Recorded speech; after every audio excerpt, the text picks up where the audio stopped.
बिस्मिल्लाहिर्रहमानिर्रहीम। अस्सलामु अलैकुम वरहमतुल्लाहि वबरकातुहू।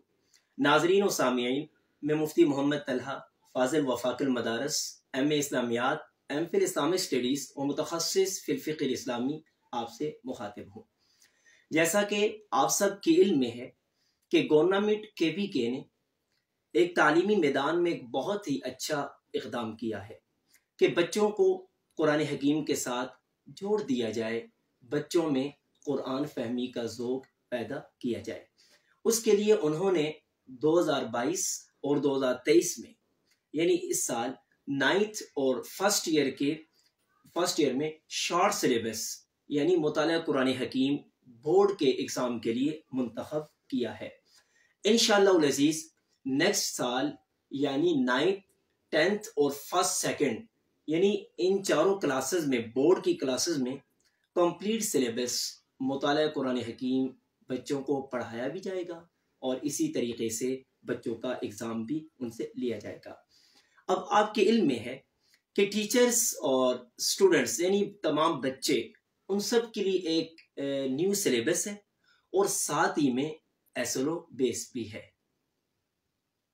अब किस तरीके से बच्चों में कुरान फहमी का मज़ीद ज़ौक़ व शौक़ पैदा किया जाए, इसके लिए बेहतर और सबसे आसान तरीका कौन सा इख्तियार करना चाहिए?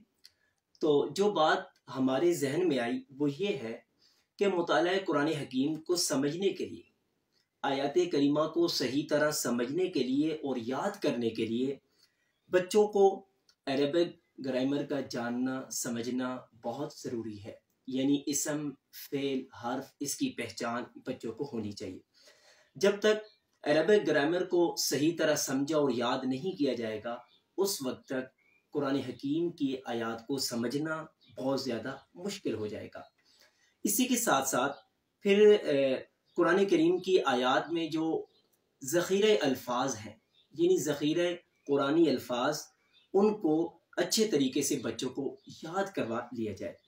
और इसी तरीके से एक और बात भी हमारे जहन में आई कि हर आयत में से जो MCQs थे वो बच्चों को अच्छे तरीके से याद करवाए जाए। और इसी तरीके से हर आयत में से जो क्वेश्चन है वो क्वेश्चन और उसका आंसर SLO बेस पर अच्छे तरीके से बच्चों को पढ़ा दिया जाए, याद करवा दिया जाए। अब क्वेश्चन दो तरह के हैं। एक क्वेश्चन तो ये है जो बोर्ड के मॉडल पेपर के पैटर्न के बिल्कुल उसी के मुताबिक है। जैसे बोर्ड का जो मॉडल पेपर है उसका सेक्शन B है, उसमें जो क्वेश्चन जिस तरह उन्होंने दिए हुए हैं। एक क्वेश्चन ये है सेक्शन B ही, जिस तरह बोर्ड के अभी जो 9th क्लास के मुताला कुरान हकीम के पेपर हुआ था, उसमें सेक्शन B में क्वेश्चन का पैटर्न यानी बोर्ड के मॉडल पेपर के पैटर्न के बिल्कुल मुताबिक नहीं था। अब जाहिर बात है डिफरेंट था, तो कोशिश यही की कि क्वेश्चन की हर मुमकिन सूरत उसको शामिल किया जाए और उसका आंसर जो है आयत करीमा में मौजूद अच्छे तरीके से उसका बच्चों को याद करवाया जाए और समझा दिया जाए। फिर इसी के साथ साथ मुताला कुरान हकीम की बुक्स में मुंतखब आयात भी होती है कि मुंतखब आयात बच्चे अच्छे तरीके से पढ़ भी लेते हैं, याद भी कर लेते हैं।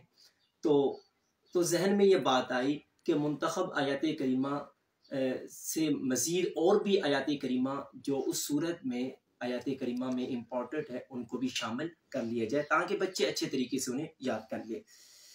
फिर इसके साथ साथ इससे हर एक सूरत, फॉर एग्जांपल फर्स्ट ईयर है जैसे, तो फर्स्ट ईयर की सूरह बकरा, सूरह आल इमरान, सूरह अनफाल और सूरह तौबा ये कंप्लीट सिलेबस में शामिल है। सूरह बकरा ये मॉडल पेपर के पैटर्न के मुताबिक हो, यानी पहले MCQs हों सेक्शन A में, सेक्शन B में क्वेश्चन आंसर हो सूरह बकरा के, और सेक्शन G जो लास्ट है उसके अंदर सूरह बकरा की मुंतखब आयत करीमा इंपॉर्टेंट जितनी भी हैं उसके अंदर शामिल की जाए। इसी तरह बाकी सूरतें भी हैं। और इसी तरह अब सबसे आखिर से पहले बच्चों को कुरान फहमी का मज़ीद शौक़ व ज़ौक़ पैदा करने के लिए कैपिटिशन MCQs के तौर पर बच्चों से ले लिए जाए, टेस्ट की सूरत में, क्विज़ की सूरत में, ताकि बच्चे अच्छी तरीके से उसे याद कर ले। तो इसी तरीके से बुक के इस आखिर में मुताला कुरान हकीम के हवाले से बोर्ड के मॉडल पेपर के पैटर्न के तर्ज पर डिफरेंट तरह के मॉडल पेपर बना दिए गए हैं। तो ये सब चीज़ें जो भी आपके सामने अरबिक ग्रामर होगी, MCQs जितने भी आयात करीमा से बन सकते थे, क्वेश्चन आंसर SLO बेस पर जितने भी आयात करीमा से बन सकते थे, इसी तरह मुंतखब आयात करीमा और इसके अलावा मज़ीद आयात करीमा और कैपिटेशन के तौर पर बच्चों से MCQs और इसी तरह मॉडल पेपर्स डिफरेंट तरह के, ये सब कुछ इंशाअल्लाह अज़ीज़ आपको इस आईना मुताला कुरान हकीम में मिलेगा। ये आईना मुताला कुरान हकीम दिए गए नंबर पर आप आसानी हासिल कर सकते हैं। मेरी इस मौके पर असातिज़ा और टीचर्स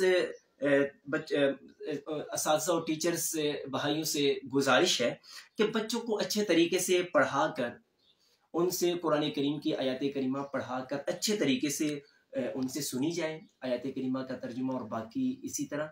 और ज़ाहिर बात है मुख्तलिफ डिफरेंट तरह के असबाक हैं इस बुक में, उन असबाक को अच्छे तरीके से देख कर समझा कर बच्चों को पढ़ाया जाए और टेस्ट की सूरत में, सुनने की सूरत में, क्विज़ की सूरत में बच्चों को अच्छे तरीके से सुन लिया जाए ताकि बच्चों को अच्छे तरीके से कुरान फहमी का मज़ीद शौक़ पैदा हो जाए और आसानी के साथ, सहूलत के साथ बच्चे कुरान करीम को समझने वाले, याद करने वाले बन जाएं। अल्लाह ताला इस काविश को अपनी बारगाह में कबूल फरमाए और बच्चों के लिए इस काविश को नाफ़ेमंद बनाए। आमीन। अस्सलामु अलैकुम व रहमतुल्लाहि व बरकातुहू।